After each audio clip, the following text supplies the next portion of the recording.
कश्ती पे सवार होके हमने तालाब को पार कर दिया। कश्ती पे सवार होके हम पोखरा को पार कर दिया। नाविक जो भी रहा हो मुझे उस पार कर दिया। लेकिन जब मैं समुद्र की तरफ गया तो वहाँ कश्ती भी अलग थी, नाविक भी अलग था। समुद्र का उफान भी अलग था, तूफान भी अलग था।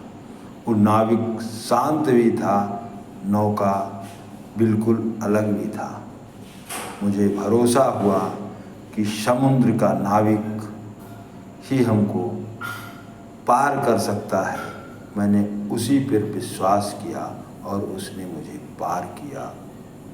इसलिए हमको जानने की ज़रूरत है कि कौन सा कश्ती, कौन सा नाविक मुझे इस पार से उस पार सुरक्षित पहुंचा सकता है। हमको उसी का साथ देना चाहिए, उसी को कहना चाहिए कि हाँ हमको इस पार से उस पार कर दो। ये पहचानने की ज़रूरत है, जानने की ज़रूरत है। और उस जागरूकता के लिए मेरे अंदर खुद बुद्धि और विवेक होना चाहिए जो इस पार से उस पार लगा सके।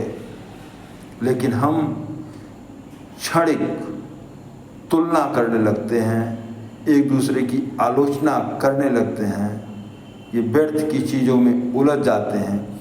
वास्तविकता से हम बहुत दूर हो जाते हैं।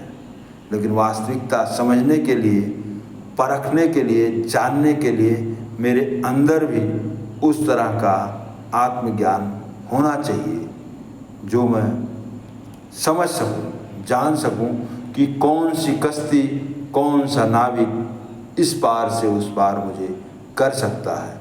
दूसरे के ऊपर दोषारोपण करने से बचना चाहिए। खुद अपने अंदर इस चीज़ की समझदारी होनी चाहिए।